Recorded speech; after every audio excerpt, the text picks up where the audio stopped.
guys. I hope you can all see me. This is my first live video ever. Thank you, Sarah Harvey, for inviting me to this.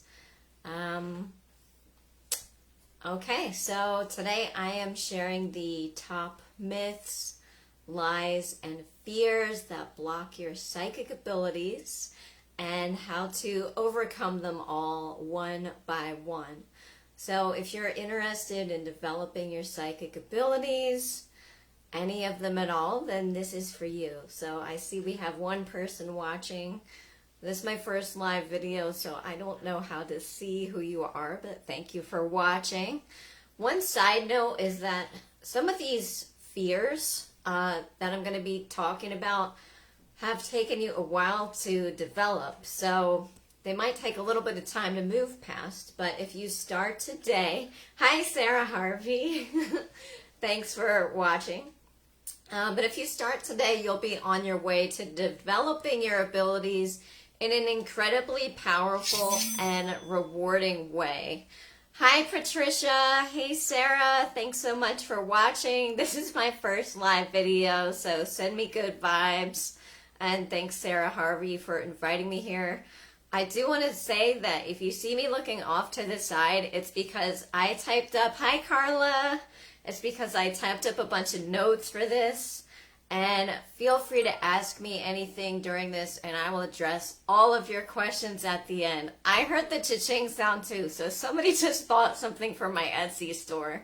Thanks for all the good vibes, guys. So my name is Sarah Zelda Lorraine, but most of my clients know me as Zelda Barrons on Etsy and through my book Witch Witch. So before we get started, I'm going to tell you a little bit about me because you're probably like, who the heck is this anyway? So as a kid, I always tended to know what other people were feeling and thinking without really trying. And I actually thought that everyone was like this. And it wasn't until I was a teenager that I had this rude awakening, like, okay, whoa, I'm a weirdo or I'm different. I still have the first crystal that I bought from a flea market when I was 7 years old. And I've always really been into the paranormal, ghosts, witches, all that kind of stuff. They always fascinated me. I was and still am extremely sensitive to my environment. For example, everything smells strong, it feels strong. I wear my socks and my leggings inside out so that I don't have to feel the seam. So, can you relate? I found my first tarot deck at a garage sale when I was a preteen living in Hawaii. And I was so fascinated by all the cool images on the cards that I just was like, okay, this is so cool. This is magic. It's a sign. Thanks for all the likes and thanks for all the hearts, guys. So reading tarot became a lifelong passion, and I'm also an artist, so I loved the images on the cards. I loved that they seemed magical to me. And I also found out through my research at the library, at the time I was still like a preteen, that all the colors and images that I had seen like flashing when I lay in bed at night was clairvoyance. And I actually thought everyone saw that. Like, really, you don't see colors around people? So it was a big awakening for me, and it's just become a lifelong fascination. And even today, I use tarot cards, crystals, oracle cards, and other tools, as well as my clairsentience and clairvoyance to do readings for my clients on Etsy. And to sharpen my skills, I trained with a psychic for the FBI. She's actually a detective. Last year while working on a psychic app. And I'm also the Amazon bestseller of Rich Witch. So let's get started. Enough about me. I want to provide a lot of value for you. I also want to mention that I'm going to send you all the notes from this presentation. If you want to drop a comment under this for free via email, I have an email list. You can access it. I'll put a link underneath the video and you can join it for free, and then I'll send you these notes tomorrow. So the first myth or lie that we're going to bust right now is that psychics or mediums, clairvoyants, any kind of psychic, the first myth is that you have to be born this way, and that if you're not already extremely psychic, that you're stuck.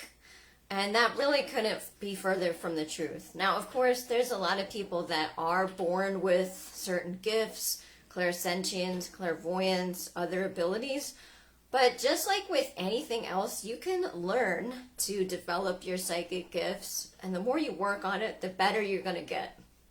So while I was born with the natural and really unwanted gift of being clairsentient, I learned how to use my clairvoyance and readings from other gifted intuitive teachers who were further along than me, and now I show other people how to do it too. And it's we make it a lot harder than it has to be. It has a lightness, a playfulness, a funness. So just like anyone can learn how to play a few songs on the piano with training, everyone can boost their psychic abilities if they want to. So if you truly want to be more psychic, making the decision to be more psychic is your first step. Thank you for all the hearts. I love this.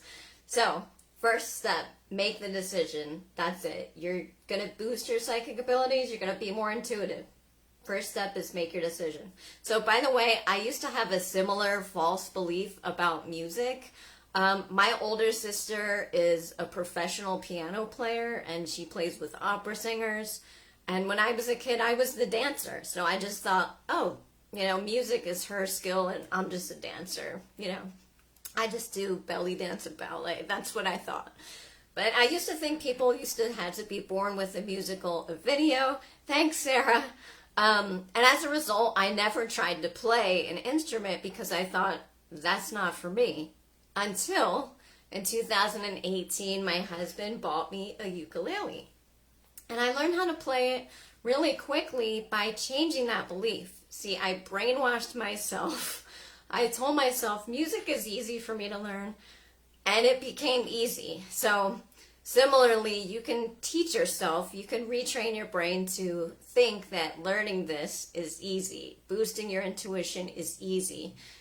One note about affirmations, if you're going to use affirmations, you have to give yourself an affirmation that you actually believe. So, for example, music is easy or being psychic is easy.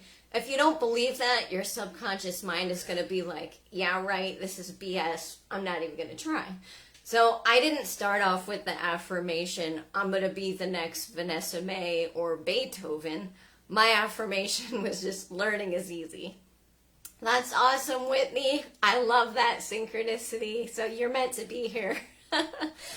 Okay, so the next myth that I'm going to address is that this is one that you've probably all heard before, and it's one that I still hear a lot about, and I think it's pushed by certain people who want to, they want everybody else to have the same beliefs as them. And this will only be true for you if you make it true. So this myth is that you have to eat a certain way, give up caffeine, or be a strict vegan in order to boost your psychic abilities or be super intuitive. And I'm going to bust this myth with another analogy from music, since that's something concrete that we can all seem to relate to, especially Whitney. So if you throw your ukulele on the floor, instead of storing it safely, it's still going to make sounds. And if you never tune a piano, you can still play it. And a guitar will still strum it even if you let it get covered with dust. So it may sound off key. And when you're learning a new instrument or song, it's important to hear the correct notes. But while I advocate that you take care of your body and do what feels good for you, it is your instrument after all. You don't have to be a vegan or stop drinking your favorite tea or coffee or become a health nut in order to boost your abilities. And one really powerful thing that changed this belief for me was one of my mentors, Kim Ibrick Jansen. She's actually energy, it's called EFT. It's like tapping on certain points. A couple years ago, I had a session with her, and she told me that she loves tea. It gives her a kick. It gives her like a buzz. And my mind was just like, so I realized, okay, I can have caffeine too. So all of these down-to-earth psychic people, like doing amazing things, they drink caffeine too. So the reason why caffeine gets a bad rap is because being psychic works best when you just relax and let it happen and don't try to force it. So if caffeine makes you jumpy or anxious or nervous, then it might affect your readings, but you can still be highly intuitive and consume caffeine. So that's another myth. Yes, eat, drink, and be merry. And like if tea makes you feel good, like this can be part of your reading routine. In fact, our bodies are part of our subconscious mind. So if you set up your psychic routine to drink tea first, then it'll just be automatic. So I had somebody ask me, like, what about fluoride? Yeah, if you're sensitive to caffeine and you know it affects you, definitely stay away. But if you're someone like me who needs it to wake up in the morning, or I'm not going to lie, in the afternoon when I get out of bed, then by all means, eat, drink, and be merry. So someone asked me about fluoride, and while studies suggest that fluoride can calcify the pineal gland, and I'm not a doctor, obviously I'm not a doctor. As a kid, I had to drink fluoridated water at school. They gave us fluoride treatments. I grew up in the 80s. I'm turning 40 this year. I don't know if you guys remember this, but like they used to have fluoride treatments mandatory at school, like on little trays, and you would like drink this nasty stuff. But anyway, I even was super sensitive, and I knew exactly what was going on with everybody, despite eating daily, white bread sandwiches with Ecto Cooler on the side for lunch as a kid. So I'm not saying become a junk food person and, eat a tube of toothpaste, but I'm saying it's only going to really affect you if you let it. And if you know you're sensitive to caffeine, obviously don't drink a bunch before you're reading. So here's another example from one of my favorite books. There's a book I love to read called Small Mediums at Large. I actually found it at the library a couple years ago, and I love to reread this every year. It's the true story of Terry Ayakuzo. She's actually one of my mentors. She is a very amazing psychic and tarot reader. But anyway, her whole family was psychic. Hi, Joy. Thanks for joining me. Her whole family was psychic, and her mom pretty much lived off coffee and cookies. It actually sounds like my mother. And she was so incredibly psychic anyway. So while I don't recommend that you go on a diet of coffee and cookies, you don't have to be afraid of giving up your favorite foods every now and then in order to, still be psychic or intuitive and to access your inner guidance. Because really, your body is your psychic vehicle, and we're here to enjoy life. We're souls in a body, and if we're just souls out there, we can't taste chocolate. So that's why we're in a body. Of course, I do recommend that you eat organic when possible and stay away from GMOs because they're not as good for your health. But I personally, I love cheeseburgers, grass-fed, of course, and every now and then. But I'm still extremely clairvoyant and clairsentient, and I can't turn it off even if I wanted to. So I'm going to talk now about the power of belief, and this is called the Placebo Effect. I actually went to college for psychology way back in the day, and so in medical trials, many people are given a sugar pill, and it's called a placebo, instead of the real medicine, and they still get better because they believe they will. So yes, Carla, let's go out for burgers sometime. So your beliefs are so incredibly powerful, and they literally shape your entire life. So if you want to know what your beliefs are when it comes to your psychic abilities, your life is like a printout of your beliefs. So here's another truth. While I don't know your family and friends personally, I know that fear is the biggest block to being more intuitive and receiving psychic information for so many people. And I was going to talk about this anyway, and a couple of you commented on my picture today that you wanted me to address this. So this is going to be a big part of this presentation. So we're not going to bust through every single one of your fears tonight, but this will help you address it and at least get started so that you can be more in your power and share more of who you are. Because really, we're here to make a difference, and you can't do that if you're hiding yourself because you're afraid. So the antidote to fear is being in the flow and having fun. Like, a lot of times, when people think of the word psychic is triggering for a lot of people. So you could call yourself intuitive, whatever you want to call it. You can call yourself magical. I'm not triggered by that word because I've been doing this for a while. But when we think of that word, it's got like a heaviness to it. And it's like, oh, this is so hard. Or you have to try and it's scary because there's like demons out there. No, those are all misconceptions.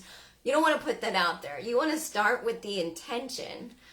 Don't create by default. Create by your intention and your decision. Like, I decide. You get to decide. So before I even started this presentation, I made the intention to be seen as someone who is, sharing valuable information, someone who's practical, fun, down to earth, but still an expert.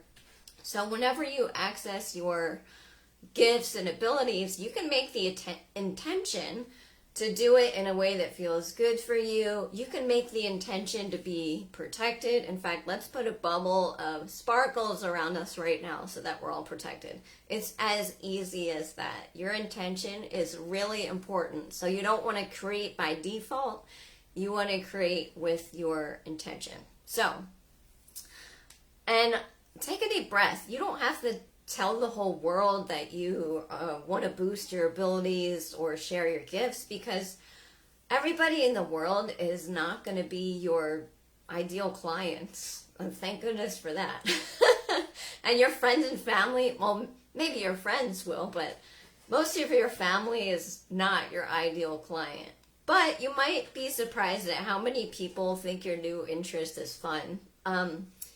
So what's interesting is that when you start putting more focus and intention and attention towards your abilities and gifts, you're going to find things popping up like through synchronicity and things that just like going to help you on your path. For example, maybe you found this group, or maybe you heard about this talk that we're all presenting, or maybe you find a book at the library.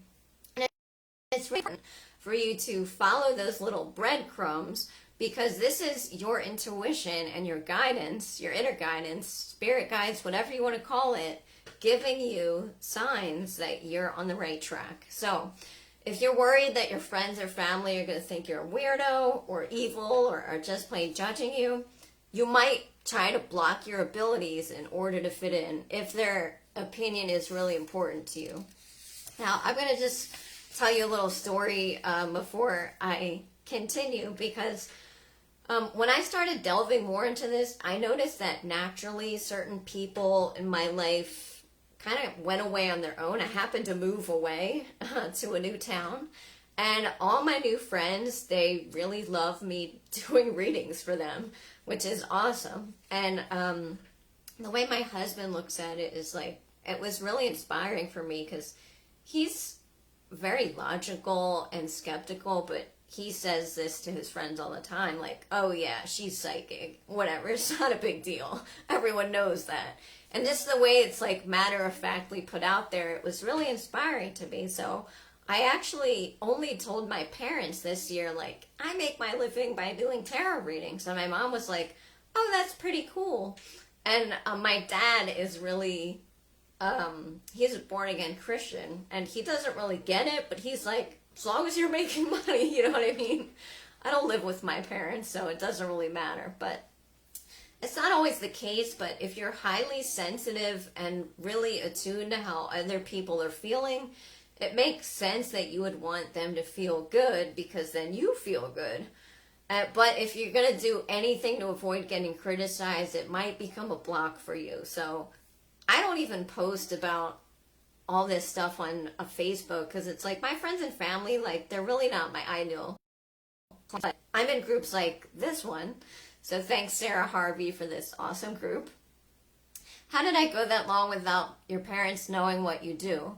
Oh, they knew I have tarot cards and all kinds of books. And my mom bought me my first tarot deck. She didn't even know what it was. But, and actually my mom is actually more interested in it than my dad. So Sarah Harvey asks, how did you go that long without your parents knowing what you do? My dad asks all sorts of questions. So they live in a different state. I also, like, this wasn't my main gig or job until this year. So last year I was also doing a lot of art and I was a pet sitter until I adopted my own dog, my own animal familiar last year.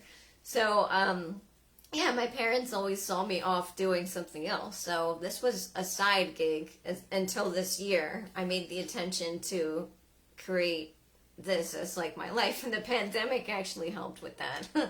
I hope that answered your question, Sarah. But yeah, some of my relatives, they'll be like, oh, I heard you do this. Can you give me a reading? And I'm like, oh, and I'm like surprised that they're like open to it. So yeah, you'd be surprised. I'm actually extremely proud of my abilities and how far I've come and all the people around the world that I've helped with them, but I can still relate to this block because a lot of my relatives are pretty religious and pretty judgy. So not everybody knows what I do, and that's why I wrote my book Rich Witch under a pen name, which is Zelda Barrons, and it's the name that it's the name that I still use in my readings, and it's just my middle name and a fake name, a fake last name. What happened that caused your abilities to show up? That's a great question, Steffi. So you missed the beginning, but I explained that I was always really sensitive and seemed to know what other people's were thinking and feeling. And I'm actually going to address the trauma aspect later in the frequently asked questions, but I had a lot of phobias growing up. I was afraid of worms, believe it or not. And I went through some abuse, I went through some bullying, and I just withdrew further into my own world. And I feel like I was always clairsentient and clairvoyant, but I didn't really know what it was until I was a teenager. And I was like, okay, wow, I'm a weirdo, I'm different. And I went through this huge depression because of it. You're afraid of snails. Yeah, and a lot of snails and worms, like, we feel like they're yucky, slimy. A lot of phobias come from the fear of being out of control. For me, it was the way the worms moved. My mom is afraid of snakes. I don't want to derail this and just have it talk all about fears, but yeah, being sensitive to your environment, being an empath, like that is like the precursor to psychic abilities. And a lot of empaths, they feel different. They want everybody around them to feel good, so they learn to hide and basically live for other people. As I'm listening, I heard bullying, so when you said it, my jaw dropped. Yeah, I went to an all-Hawaiian elementary school as a little white girl, so I was bullied. And me and my sisters, and maybe like 2 other kids, were the only white kids in the whole school. I lived in Hawaii for 5 years, and it was an amazing experience as a kid. And my husband and I actually got married there like 10 years ago. But yeah, I was like 7 years old. I didn't know. And so yeah, I'm not trying to say that I understand how all other races feel, but I know what it's like to be judged for being white, because Hawaiian people at the time, like, they saw haoles or white people as outsiders. So I was bullied for being a white girl. But yeah, it was traumatic for me. So I withdrew further into myself, and I feel like that helped develop my abilities. Not that I knew what they were or how to use them until maybe like 8 to 10 years ago. I'm sorry you experienced that. Thank you, Joy. I'm actually really glad that I went through that, because it helps me understand a lot of my clients who are feel different or feel like something's wrong with them.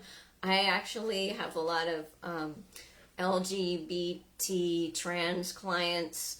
And one of my favorite shows is RuPaul Drag Race. I can really relate to gay people even though I'm straight, because I know what it's like to feel different, you know, or feel like something's wrong with you. But if you're watching this, nothing's wrong with you. So yeah, that's why I wrote my book under a pen name. And because I didn't want to feel like I needed to hold back or be inauthentic out of fear. So I chose the same name on the psychic hotlines because I wanted to protect my privacy and my name. And I still use this name Zelda on my Etsy shop. Like I said, it comes from my middle name, and I just made up a last name. So you don't have to create a pen name if you don't want to, but what I recommend to help you step out of your fear is to create some sort of alter ego for you to step into your power. And I don't know if you can see, but I'm wearing a David Bowie shirt right now. David Bowie isn't actually his real name. It was like David Bowman or something. And it was just like, he is the king of transformation. And I just always loved his music and what he stands for. Always been inspired, and he is the king of alter ego. So if you need to create your own psychic alter ego, give yourself one, even if they have the same name. So I also want to point out that quantum physics, which is like real hard science, says that there's already infinite potentials existing. So there's already another you, another version of you, who already won't let fear stop her or him, or whatever pronoun you want to use. So what would be true for you if it was safe for you to be your intuitive self? What kind of things would you be doing or saying if you already had that life? And now it might seem like a simple thing to ask yourself that question. Yes, Ziggy Stardust. Yes, Steffi, I love Ziggy Stardust. So yeah. What kind of things would you be doing or saying if you wouldn't let fear stop you? So you can line up with that version, that future version of you now, because quantum physics also says that there is no time, even though we live in a linear universe. That's why a lot of us, that's why we can see what's going to happen sometimes, you know, through some of our abilities. Thanks, Joy. I love that too. So I'm going to repeat that question just because it's really important to ask yourself this, like, and make sure you catch yourself when you're having those fearful thoughts. It just comes from awareness. So what would be true for me if it was safe for me to be my most authentic, intuitive self? What kind of things would I be doing or saying? Where would I be going? What kind of things would I be reading? And line up with her or him now. Line up with that version of you now. That's all you have to do, is make the decision like that. And you're going to see so many amazing things like moving towards you. Like, you can change your life overnight if you want to. You're never stuck. So setting your intention before you interact is also really important. I mentioned this before. So anytime you post something on Facebook, you can say, my intention is to connect with people who value what I have to say, you know, and state it positively. You don't, okay, let's see. Whitney says, I'm actually a drag king, and having an alter ego is a powerful tool to help us step into our power and learn to do things we might have thought before. I love that. Thank you for sharing that. I feel honored that you share that. Sarah Harvey says, that's great advice. Awesome. I'm so glad you guys are getting value from this, because yeah, it's been a learning process for me, and I love teaching and sharing. So I come from a teaching background as well. So setting your intention before you interact is really important. I already said that. Okay, so you get to choose how you feel. It might feel like everyone out there is like judging you or controlling you in some way, but really you get to choose how you feel when you're using your abilities. You get to choose how you feel most of the time. So be the king or queen or drag king of your life, and this will help you take your power back. It takes practice, of course. It's not going to be an overnight thing, but starting that today, right now, will help you get there sooner. I also want to mention before I forget that I do have a psychic development course that's available for pre-order in my Etsy shop. And I'll put the link to this after the video so you guys can check it out if you're interested. And my first module is all about kicking these fears in the ass. Because fear is, like I said, the biggest stumbling block for a lot of people. We are going to do an exercise from the course tonight together. So, yeah, if you're interested, I'll put the link to my shop underneath this video. And I'm going to address more of your questions now. So if you have more questions, type it into the chat box so that I can see it. All right, so Autumn asked me, does trauma block or strengthen psychic abilities? And the short answer is that trauma can actually strengthen your abilities, because really your psychic senses, they're tied to all of your ordinary physical senses: sight, sound, scent, taste, smell, feeling. And it's a survival skill. So your body, your mind, your brain, it wants you to survive. Our brains are not created to make us happy, unfortunately. They're created to make us survive. So anytime your brain or your body, your spirit goes through a trauma, your body and brain can compensate for the trauma by expanding all of your survival instincts of your 5 senses so that you can survive. So those of you that are empaths, you probably grew up in a household that was maybe chaotic, loud. You might have felt unseen, unheard, unvalued, underappreciated. But the fact that you know how everybody else around you is feeling, that's one of your greatest gifts, even though sometimes it might feel like a burden. You just have to learn to tune into yourself instead of just all these other people. So some people automatically become empaths, telepathic, clairvoyant, etc., so that they can anticipate other people's behavior, actions, and moods, and therefore avoid being abused or put in danger.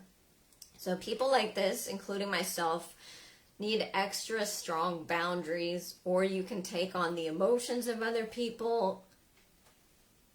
Oh, thanks. I'm so glad you found this group too, Joy. So Joy says, I don't have a question, but I wanted to say your aura is beaming yellowish green. I'm so happy I found this group. Thank you. That means a lot to me. Thanks, Joy. I'm glad you found this group too. I actually do a lot of aura readings in my Etsy shop. And last night I was doing, I was actually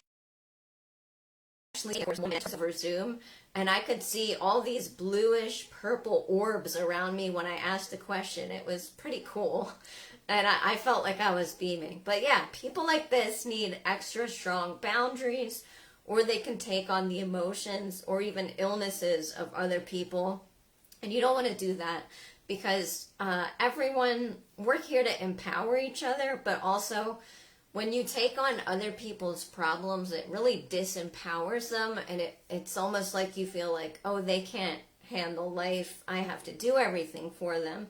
Hi, Tina. Thanks for joining us. Okay, so also many people who experience severe trauma or abuse disassociate from their bodies, and this means that it feels like you're viewing yourself from above, almost like watching a movie.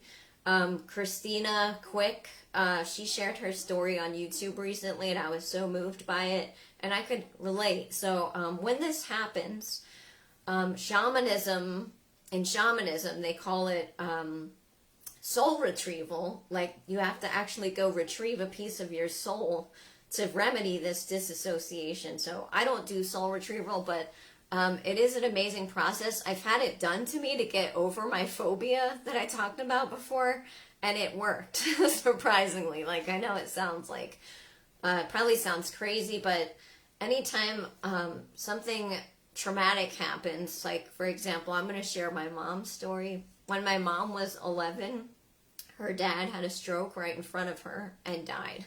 So there's a part of her, there's part of my mom that is still 11 years old right now, and her soul is still there. She's still that little girl. So if she were to have soul retrieval, they would bring that part of her soul back, and she would experience healing. So Simone asked me how to tell the difference between guidance and imagination. This is a great question. that I'm going to address. So when you imagine something, you actually try to imagine something. So imagine there's a Santa Claus in front of you right now. And imagine he's saying, ho, ho, ho, ho. So you see the big white beard, you see the hat, you see the big belly, you see the rosy cheeks. So I'm telling you to imagine that, so you're imagining it on purpose. But when you get a clairvoyant message or a clairaudient message, it just sort of pops up on its own without you trying. For example, I don't remember someone's name in this group, but earlier someone posted that they saw a black wolf while they were driving, and it was like an imaginary wolf, and they wanted to know what it meant. So that's definitely a clairvoyant message for you, and it's most likely an animal guide, a spirit animal. So yeah, the difference between guidance and imagination is that guidance will just come on its own when you're relaxed, and imagination is you actually have to try to do that. So a lot of kids are actually very psychic. In fact, being psychic is pretty normal for all of us. We just have a lot of blocks and junk and fears that get in the way. So the reason why kids are so naturally psychic is because they're not trying. They're not sitting down like, I need to be psychic. Like, I need to make this message come. They're just, playing with their toys. They have this lightness of being, and the messages come because they're open. They're like an open vessel. They're not trying. They're relaxed. So when you relax, like, that's when the magic happens. That's why a lot of people recommend meditation too. It's not so much that you need to chant under a tree naked or become a monk or anything like that. It's just that when you meditate, you make what's going on inside here more important than what's going on out there. And when you're focused, meditation grows your focus. So sometimes the messages that you receive, for example, through clairvoyance, they're fleeting, they're flashing, they're like a dream. And if you're not focused, it's going to fly right by you and you're not going to remember it. So it's almost like a dream that you have to focus on in order to remember. So, a hummingbird just flew by. I love that, Molly. This message must be something I'm supposed to ponder deeper. Yeah, I love that, Molly. And I'm going to point out that hummingbird is all about finding what makes you joyful, and it also is connected to music. So, let me know if that resonates with you. But yeah, connect to your deeper joy. Hummingbirds have a lightness of being, and really they shouldn't be able to fly according to science, but they're amazing. And that just proves, like, if you believe something and if you just do something, it just helps tremendously you to get over your fears. But thanks for sharing that, Molly. So another common question, how to tell if it's your intuition versus fear. I see this question all the time. So fear is usually a highly charged emotion, and it's like an arousal state, like you're hyper, like looking around like, oh my gosh, I'm in danger right now. And fear is tinged with anxiety and bodily sensations, like maybe your armpits or palms will start sweating, your heart will start racing, and you're going to breathe a little bit faster. While intuition, on the other hand, can be neutral or reassuring. So I was on a road trip a couple years ago, and I was driving, and my husband was asleep in the passenger seat, and I just heard this voice like, get over. And it wasn't like, you better get over now or you're going to die. It was just like, get over, switch lanes. And I was like, okay, so I did.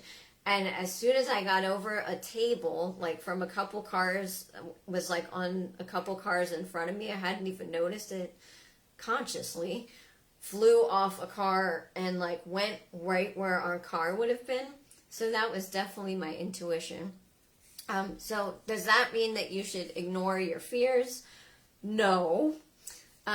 Because sometimes your fear and intuition are like this. So for example, if you're afraid to get on an elevator with someone, you better follow your feelings and take the stairs, because you're feeling afraid sometimes for a reason. So for more on the intuition versus fear thing, I highly, highly, highly recommend that you read the book The Gift of Fear by Gavin de Becker. You can find it on Amazon. It's called The Gift of Fear. It's really fascinating. It's another one of my favorite books that I read like every year. So yeah, Mike asked me before this, why do I sometimes hear chimes in the middle of nowhere where there's not people or houses? So this is a good question, because I've experienced this too. Even though my hearing is really sensitive, clairaudience is not my strong suit. I tend to just know things or see things. So, but hearing chimes can actually be a sign that angels or fairies are around. So there's no need to be afraid of this. It's actually a really good sign. And you can ask, hey, what do you want me to know when you hear those chimes? Hi, Rachel. Thanks for joining. So someone asked me, what does clairvoyance actually look like? And I love this question because there's a misconception that, like, if you're clairvoyant, you can just close your eyes and it's like watching a movie. I'm also an artist, which really helped, I think, develop the clairvoyance, because I can pretty much draw anything I see, and I've always been very visual. But clairvoyant information can look like a dream. It can look like snapshots that just like flash. It can look like just like a color. So when I was a kid, I used to get migraines a lot. I was always like in a hat and sunglasses, like a little incognito kid, because the sun was like I was really sensitive to the sun. But I would be swinging on the swings and I would just see like green and blue in front of my eyes, and it was like, oh, it's normal for me to see colors all around people. And I thought that everyone else saw it too. But yeah, clairvoyant information can look like colors. You can receive random images from out of nowhere, and these images can mean something symbolic or they can mean something literal. So how it's different from your imagination is because the images come without you really trying. Like I said before, the images tend to come when you're relaxed or doing something else. Like maybe you're doing yoga. Sometimes when I do yoga, I close my eyes and I'll see like different colors. In fact, a lot of times I see clairvoyant images when I'm trying to fall asleep. I'll see faces, like random faces, because that's just when I'm most relaxed. And this is called theta brainwave state. So being clairvoyant and all the other psychic senses is actually just a brainwave state, and you can train yourself to get there. So think of clairvoyance sort of like remembering someone else's memories or tuning into someone else's memories or experience instead of yours. So when you receive random images or colors, you can actually ask that color or image to show you what it means, and just keep asking. So the first thing you do is you say, oh my gosh, I see like orange over there. What does it mean? Ask it and see what comes up. So where do clairvoyant images come from is another common question, or where do psychic information come from? These images can come from a lot of different places, and it really depends. Joy says, I've always wondered why I see random faces out of nowhere. I often see random faces when I'm trying to go to sleep. And as a kid, it used to scare me, but I'm just so used to it now. And if you are a vivid dreamer, if you've always had really colorful, vivid dreams, like I still remember a nightmare I had when I was a kid. I remember the gremlins were trying to attack my sister. Gremlins, my parents let me watch that movie when it first came out. But yeah, if you're most likely clairvoyant, is highly visual. But yeah, you can learn to develop. Me too, I've adapted. Thanks for sharing, Joy.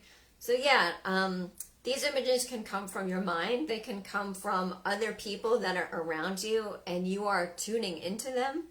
Or there's a psychologist, Carl Jung, he called it the collective unconscious. And sometimes this is also known as the Akashic field. Some people call it the Akashic Records or the Akashic Library or the Universal Mind. It's all really the same thing. So yeah, if you like this presentation, I'm going to put a link to my email list underneath this video.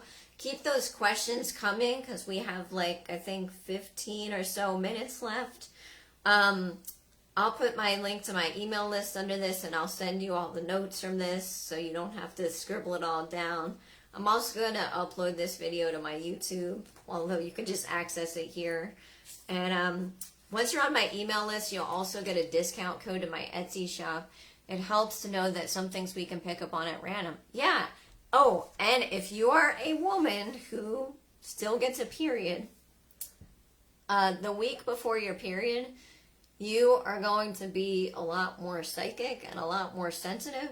So take advantage of that. There is a lot of things that you can do that maybe during other times of your cycle, you're not more sensitive to. I know for me, I remember my dreams more. I had a psychic dream that came true a couple years ago, and it was really cool, and it was during like the week before my period. I remember because it was just such a cool experience. Like, I had a dream that I found an opal ring, and I'm really into like treasure hunting. I have a metal detector, but I didn't find the opal ring treasure hunting. I found it the next day after I had that dream. Yeah, Carla says that's interesting about the week prior to the period. We'll pay more attention. Yeah, I used to try to avoid doing psychic readings that week because I didn't feel like talking to people. But now it's like my readings are always so much more accurate. I don't know why. I think maybe it's a survival thing, but yeah, I've known this for myself and for a lot of my other friends that have these abilities. But yeah, the psychic dream. I had a dream that I found this opal ring, and I didn't find anything, so I was like, you know what, I'm going to go visit my favorite tea shop, but I'm going to go to a different one easy psychic shielding for home and body. That is a great question, C-Star, and I'll address that in a second. So I went to my favorite tea shop, and I looked down in the parking lot, and there was an opal ring, just like from my dream. So I was like, wow, that's really cool.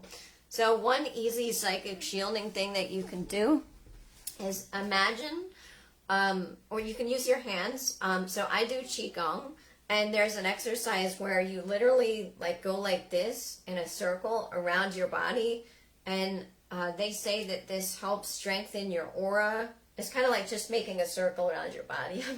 I don't have a lot of room right now. I'm like in the corner of my office, but you do this a few times, and you imagine that there is a beautiful ball of sparkling white or purple light. And I'm going to take all of you through an exercise right now, since we have more time, for grounding and protection. So everybody sit up straight. And this is called owning the room. Okay, so this is just going to keep you safe and protected. You want to do this.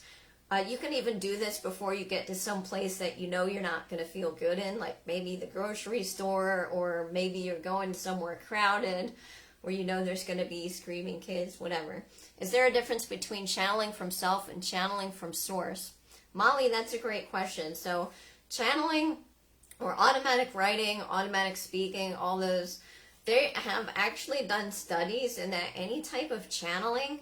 So when you're just writing a paper, like for school or work or something like that, the area in your brain, the prefrontal cortex, that's responsible for writing, lights up.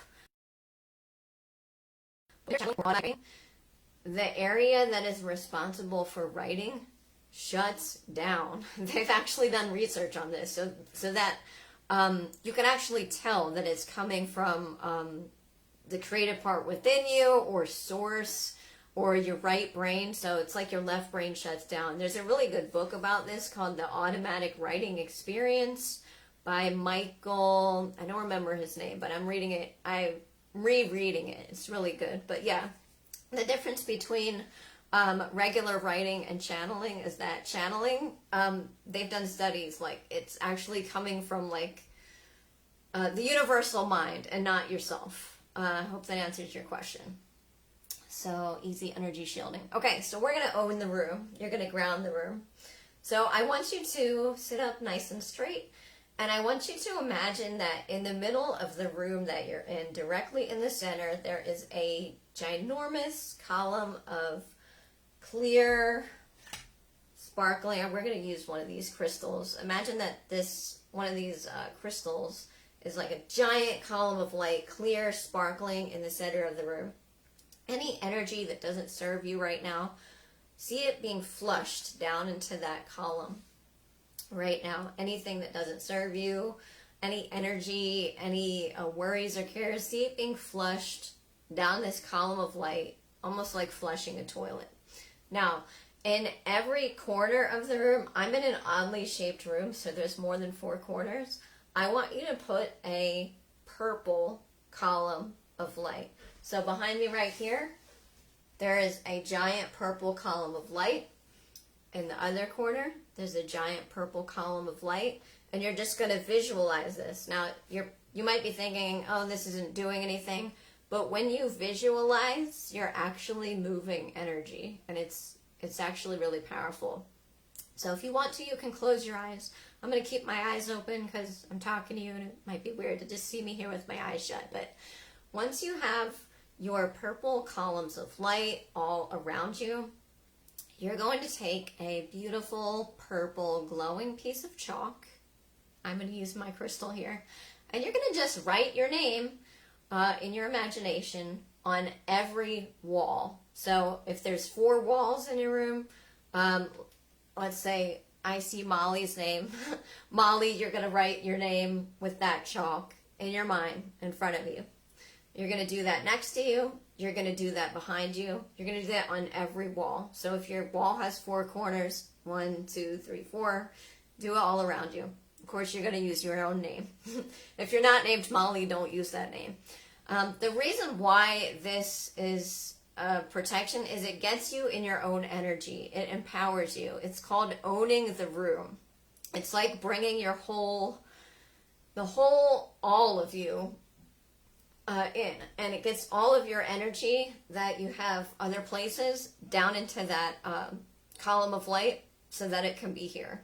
So this is actually a really powerful and simple psychic shielding practice that you can do anywhere. And you can, let's say I'm going to go to the grocery store and I know it's going to be crowded, or I know it's usually loud there. I'm going to do that in my mind before I even get there. I'm going to own the grocery store. So I would imagine the purple columns of light in every corner.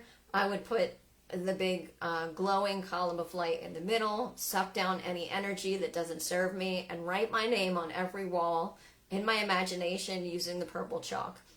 The reason why we use the color purple is because it is one of the highest, most protective frequencies out there. So yeah, let's see if there's any more questions. Easy psychic shielding, is there a difference? Anybody have any more questions for me?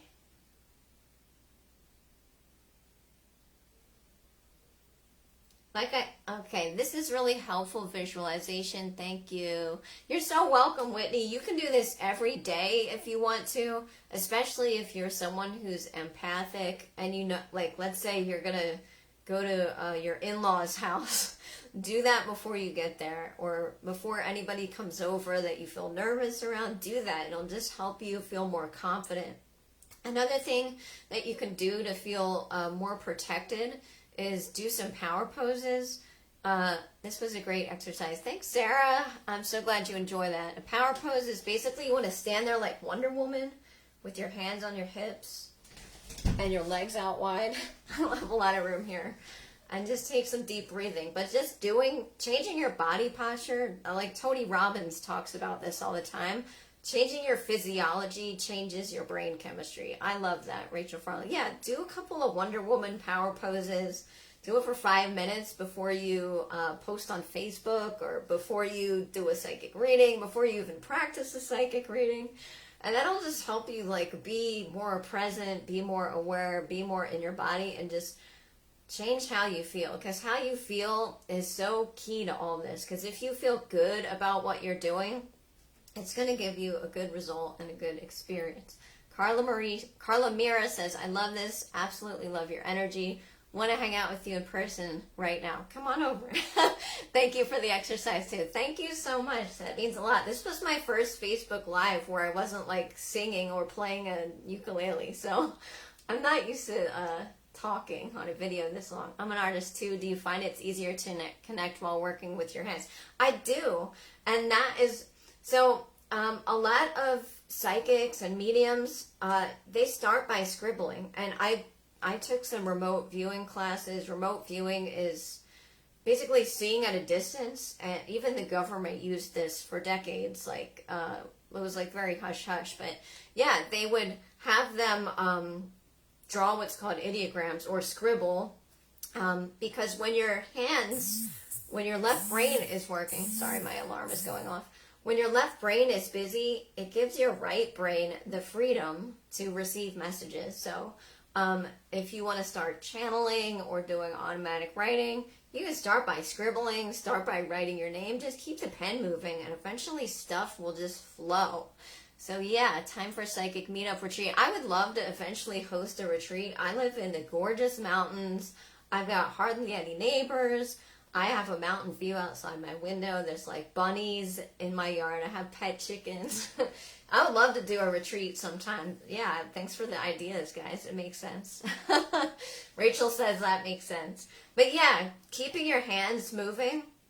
And that's why a lot of shamanism and like Indian powwows, they do the drum tapping. This helps like take them physically to another place in their minds. So yeah, moving your body, except for bears.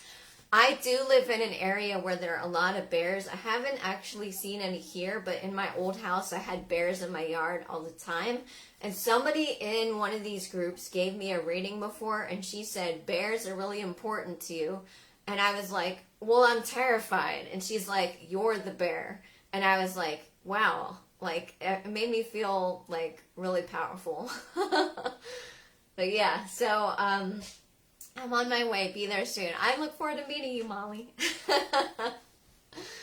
If you guys don't have any questions, I'm going to post my links under here, and hope to connect with you more in this group. And if you want a reading, if you want to join my course, you want to just join my email list, either way, like, I'm so glad I did this. Sorry I had to. I bet it's beautiful there. It is really beautiful here. I love it. I live in Asheville, or outside of Asheville, up in the mountains. So it really makes me feel like I'm supported, being around mountains. Like the mountains are holding me like this. Thank you so much for your time. This was great. Joy says, I'm so glad I did this, guys. I was really nervous. I was scared shitless about this. I typed up like 10 pages of notes for this because I was like, how am I going to talk to these people? But you guys have been an amazing audience. And before I did this, I set my intention that I was going to really do a good job connecting with you. So remember to set your intentions. And I will see you guys in the group. Thank you. Thanks, Sarah Harvey, for hosting this too.